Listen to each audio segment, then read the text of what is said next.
სარწყავი წყლის სასურველ პერიოდში მისაღებად ფერმერებმა საქართველოს მელიორაციის ადგილობრივ სერვის ცენტრებს შესაბამისი განაცხადებით უნდა მიმართონ.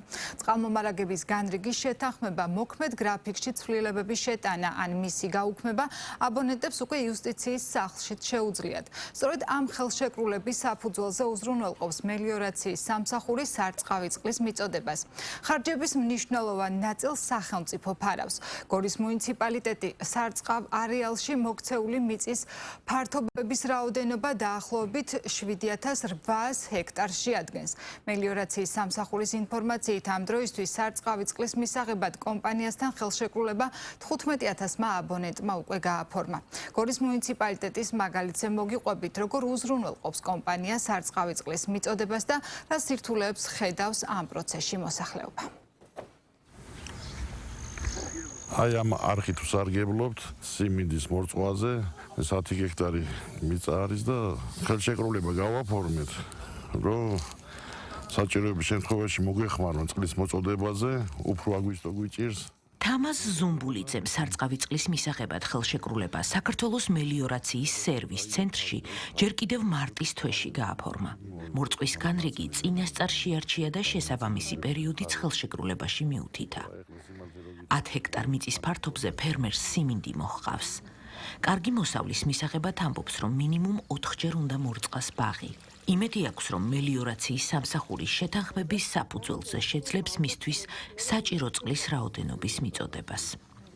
აუცილებელი პირობა რომ ქონდეს ხელშეკრულება და შემდეგ მელიორაცია ითვალისწინებს იმას, რომ მე ხელშეკრულება მაქვს ვალდებულებას, რომ მომიყვანოს წყალი, რომ მე შევძლო მორწყვა.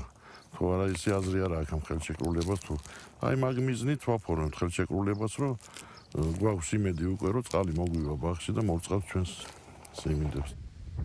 მნიშვნელოვანია, რომ სარწყავი წყალი მხოლოდ მსხვილმა მომხმარებლებმა არა ითვისონ და მცირემიწიან მოსახლეობასაც ჰქონდეს წყალზე წვდომა. მორწყვის ხარჯების მნიშვნელოვანი ნაწილი სახელმწიფოს მიერ ფინანსდება. სახელმწიფო სუბსიდიის მისაღებად კი აუცილებელია მომხმარებელმა საქართველოს მელიორაციასთან გააფორმოს წყალსარგებლობის განრიგის შეთანხმება. ადგილობრივების ნაწილი ფიქრობს, რომ განრიგის შეთანხმება აზრს კარგავს, თუ კი სარწყავი წყლის მიწოდებას კომპანია ვერ უზრუნველყოფს. ზერტსა და კვარხეთში ახლა სარწყავ არხებში წყალი მოდის, თუმცა ეს წყალი სოფლების ნაწილში ახლაც არაა საკმარისი. ადგილობრივები წინა წლების გამოცდილებით შიშობენ, რომ აგვისტოს თვეში, როცა რწყვის ყველაზე ცხელი პერიოდია, სოფლების ნაწილი წყლის გარეშე დარჩება და არსებული რესურსი საკმარისი აღარაა ხოლმე. აგვისტოში ჭირს, დანარჩენი არა. შეიძლება მოიცადოს ერთი კვირა ეხება, ორი კვირა, მაგრამ აგვისტოში ვერ მოიცის. თქვენი ხდით სარწყავი წყლის თანხას? წელს არა მაგ გადახდილი დანარჩენი ვიხდი ხოლმე. კი, არა მაგ წელსა გადახდი სიმართლე გითხრა. ან წელს ვერ მორწყავთ, ესე იგი რახან თანხა არ გაქვთ გადახდილი? არა, გადავიხდი ხოლმე და რა დროსა იცი? აგვისტოს ბოლოს. მოდი, აგვისტოს თვე მაინც კრეფა არ არის. ჩამატარებინე ერთი მოწყვა აგვისტოში და მე მოდი და თუ არ გადავიხდი, მე რამდენიც დამაჯარიმეთ. თქვენით ირწყავთ? ჭაბურღილით ავწყობია. ჭაბურღილით. რა ჯდება ჭაბურღილით რომ მორწყათ? თუ არ ვწდები 65 ლარი ერთი სუტყვა.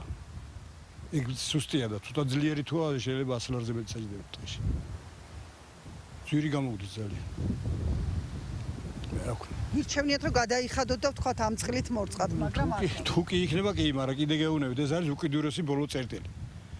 მულიაძის ბაღს ეძახიან ამას, ზერტის ნაკვეთები ამის იქით აღარ არის უკვე. ამოდონა სოფლები უნდა მოიაროს ზერტი კვარხითი და აქამდე ეხლა რო გვალოა წყალს ვერ მოიყვანა.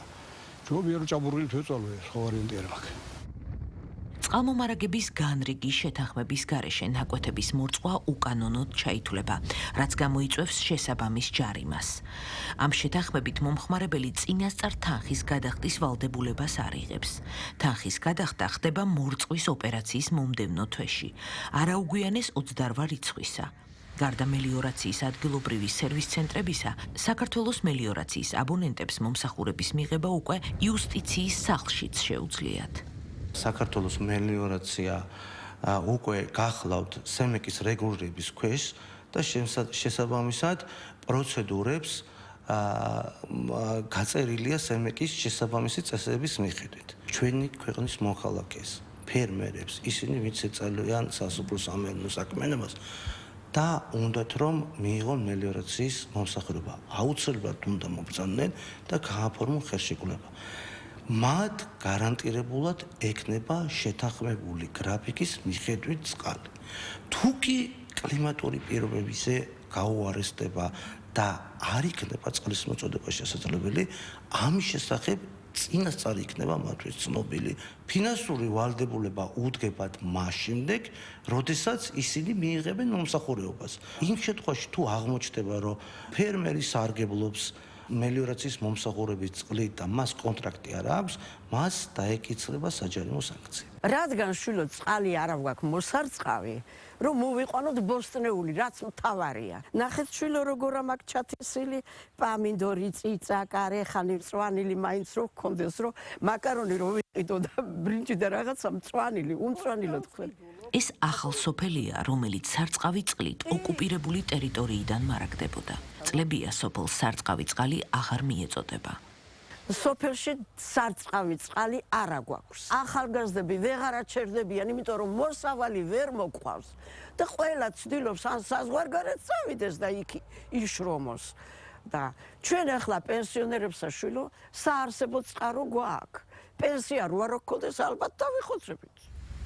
სარწყავი წყლის პრობლემაა ქვემო სობისსა და ძეხთულეთშიც. აქ უმრავლესობამ ჭაბურღილები გააკეთე და ნაკვეთებს ასერწყავენ. ეს გლეხისთვის დამატებითი ხარჯია და როგორც თავად ამბობენ, ხშირად წვიმის იმედად რჩებიან. მიწა არის, მოვლა უნდა, წყალი არ არის და მოვლა უნდა. წყალი არ აქვს. წყალი რო გქონდეს, ჩვენ პატარა სოფელს, გინდა ზეგდულეთს, წყალი რო გქონდეს, ყველა მოულის.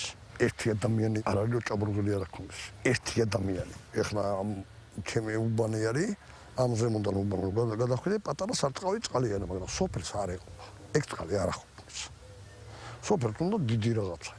ეხლა ხელშეკრულებებსაც დებენ ხალხი და აი ზერთში უფრო დაუდეს ხელშეკრულება და აქ იმდენად არ დაუდეს. არა აქვს გარანტია რომ მოიყვანენ ახლა კი წელს მაინც ცოტა არაუშავ რა. აი გუშინ დაწყდა დღეს ისევ მოსული იყო, მაგრამ იმდენი არ მოდის რომ მაინც და მაინც ეკამდე აი ბაღამდე მოვიდეს. და ხალხი ბურღამენ რა.